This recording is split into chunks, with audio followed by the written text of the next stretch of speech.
عمر رضی اللہ عنہ کا قول ہے کہ کسی کام کو سر انجام دینے کے اہل ہونے سے پہلے اس کا فقہ حاصل کرو، اس کی سمجھ حاصل کرو. اس سے پہلے کہ تمہیں کسی کام کا کوئی کام سونپا جائے، اس سے پہلے اس کا علم حاصل کرو. تو یہاں بھی امام بخاری رحمۃ اللہ علیہ اس آیت کو دلیل بنا کر یہ بیان کرنا چاہ رہے ہیں کہ جب تک کسی بات کے بارے میں علم نہ ہو اس کے بارے میں کلام نہ کیا جائے، کیونکہ ان السمع والبصر والفؤاد کل اولئک کان عنہ مسئولا. کان، آنکھیں، دل، ہر ایک کے بارے میں کل سوال کیا جائے گا، کل سوال کیا جائے گا. کسی بارے میں کوئی رائے قائم کر دینا یہ کوئی چھوٹی بات نہیں ہے. غلط باتوں کو سنتے رہنا، اس کو روا رکھنا، یہ چھوٹی باتیں نہیں ہیں. یہ کل اس کان کے بارے میں پوچھا جائے گا،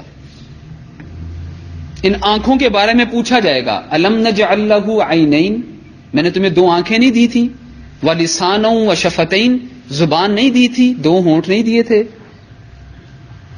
اور 2 رستے نہیں دکھا دیے تھے. ہر ایک کے بارے میں پوچھا جائے گا، اور پوچھنے والا وہ لمن الملک اليوم، جو اس دن کہے گا آج بتاؤ بادشاہت کس کی ہے. کون جواب دے؟ اس کے آگے کوئی بھی جواب دینے والا نہیں ہے. خود کہے گا للہ، اس ایک اللہ کی. جو یہاں پر تو الرحمن الرحیم اپنی صفت بیان کرتا ہے، وہ اس دن کہے گا الواحد، جس کو تم نے اکیلا نہیں مانا تھا، القہار، جو آج بہت غصے میں ہے. وہ پوچھے گا. یہ کان کے بارے میں وہ پوچھے گا، اس زبان کے بارے میں وہ پوچھے گا، ان آنکھوں کے بارے میں وہ پوچھے گا.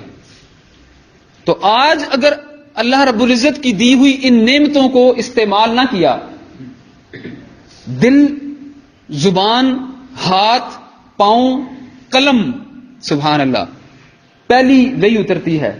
یہ ہم وہ قوم ہیں جس کو اولین مخاطب ہو کر سے پکارا گیا ہے اقرا. اقرا، علم کے لیے جو پہلا سٹیپ ہے نا، وہ پڑھنا ہے. اقرا. ہم وہ قوم ہیں جس کے نبی کو پہلا خطاب اس سے ہوا ہے، اقرا، پڑھیے، اور ہم پڑھتے نہیں ہیں.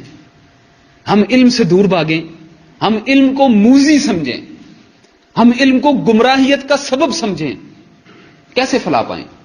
پھر کیوں نہ سب طرف سے ہمیں مارا جائے، پھر کیوں نہ ہمارے علاقوں پر کفار اور مشرکین قابض ہوں، پھر ہماری عورتوں کی عصمت دری کیوں نہ ہو، جب ہم ٹھنڈے پیٹوں بیٹھے ہوں، نہ اپنے دین کو سیکھیں، نہ علم حاصل کریں، اور رؤوسن جہال بن جائیں، جاہلوں کے امام بنے ہوں، اپنوں پر ہی تیشے گرائیں کہ فلانا بھی کافر، فلانا بھی کافر، فلانا بھی کافر، بس مسلم ہوں تو میں ہوں. اور یہ جہالت کی، دیکھیں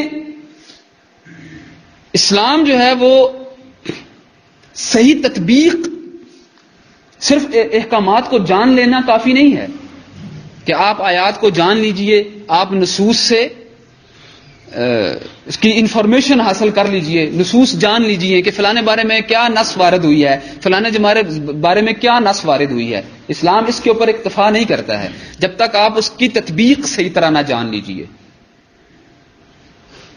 سورہ توبہ میں حکم نہیں دیا گیا ہمارے لیے وَمَا كَانَ الْمُؤْمِنُونَ لِيَنْفِرُوا كَافَّةً؟ ایسا ہو نہیں سکتا ہے کہ تمام مسلم جو ہیں، مومنین جو ہیں، وہ نکل پڑیں علم حاصل کرنے کے لیے. فَلَوْلَا نَفَرَ مِنْ كُلِّ فِرْقَةٍ مِّنْهُمْ طَائِفَةٌ، ایسا کیوں نہ ہوا کہ ہر بستیوں کے رہنے والے، ہر علاقوں کے رہنے والوں میں سے کچھ لوگ نکلتے. لفظ دیکھیے اللہ رب العزت نے کیا استعمال کیا ہے، لِيَتَفَقَّهُوا فِي الدِّينِ. تفقہ فی الدین کہتے ہیں دین کا انطباق کرنا، اطلاق کرنا. معاملات پیش آئیں تو ان نصوص کا کیسے اطلاق کرنا ہے.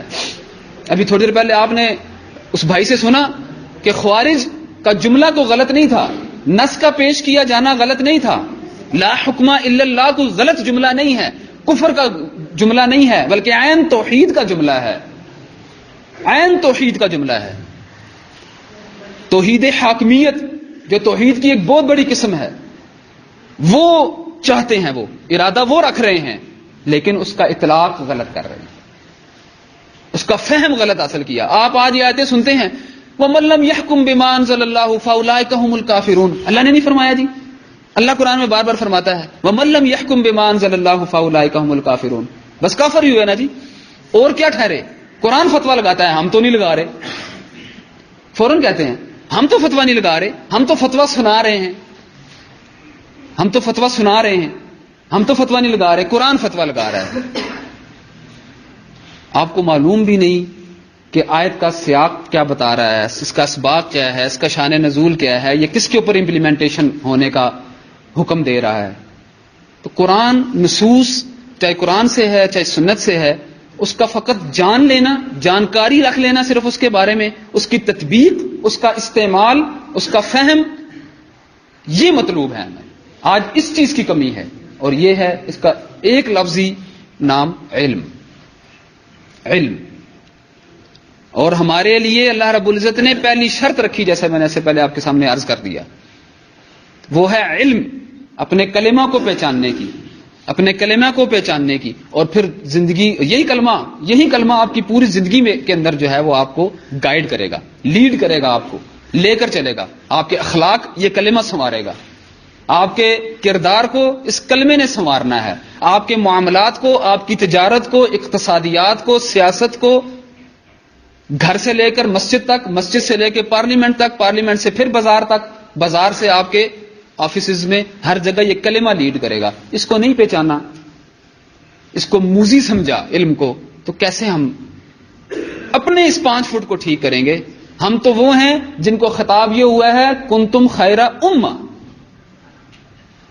اپنی اصلاح سے بڑھ کر کنتم خیر امہ اخرجت للناس.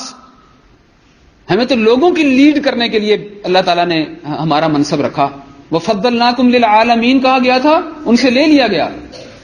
امتن وسطن ہمیں خطاب کر کے کہا گیا. لیکن اگر وہ اوصاف پیدا نہ کریں گے جو امت وسط کے ہوتے ہیں, جو خیر امت کے ہوتے ہیں, جو انا ومن اتبعنی کہہ کر سورہ یوسف میں نبی صلی اللہ علیہ وسلم کی ذمہ داری اور ان کے اتباع کرنے والوں کی لگائی گئی, اگر یہ نہ جانیں گے تو کیسے اس منصب پر فائز رہیں گے, کیسے اس منصب پر فائز رہیں گے؟ کبھی ایسا ہوا ہے آپ کے آفیسز میں, آپ کے اداروں میں, کہ جو اس کی ذمہ داری لگائی گئی ہو وہ اس کو صحیح طور پر نہ نبھائے اور پھر وہ اپنے عہدے پر قائم رہے؟ کبھی بھی نہیں ہو سکتا, کبھی بھی نہیں ہو سکتا. ہمیں اگر خلیفہ فی الارض بنا کر بھیجا گیا تھا تو وہ بھی علم کی بنیاد پر. کیا فرمایا؟ وَعَلَّمَ آدَمَ الْأَسْمَاءَ كُلَّهَا, علم کی بنیاد پر. خلافت ملی ہے انسان کو اگر زمین پر, علم کی بنیاد پر. اور اس کا عدم وہ ہے جہالت, اور یہ جہالت ہی ہے جس نے آج ہمیں برباد کیا ہے. یہ جہالت ہی ہے کہ اغیار ہمارے اوپر قابض ہیں. میں جیسے اس سے پہلے مثال دے کر عرض کر چکا آپ کے سامنے کہ کوئی آپ کو ڈی ٹریک تب ہی کرے گا جب آپ خود علم نہیں رکھ رہے ہیں. ٹھیک ہے, یہودی نے کیا, یہودی نے ہمارے خلاف سازشیں کی, نصارہ نے کی, لیکن اس کی وجہ ہم بنے ہیں, دین سے ہم اپنے دور ہوئے ہیں, علم کو ہم نے موذی سمجھا ہے. تو وہ تو دشمن تھا, اس نے تو استعمال کرنا تھا, اس نے تو اپنا کام دکھانا تھا. ابلیس سے چوکنا نہیں کیا کیا ہمارے رب نے ہمیں؟ انہ لکم عدو مبین, وہ تمہارا کھلا دشمن ہے, اس سے متنبہ رہنا, وارننگ دی. لیکن پھر ہم ہی اللہ سے اپنے تعلق کو توڑیں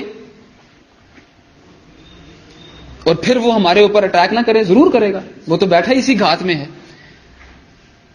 تو سب سے پہلا جو ہے مسئلہ وہ ہے مفہومات کی درستگی, اپنے کلمے کی درستگی, عبادات کے مفہوم کی درستگی,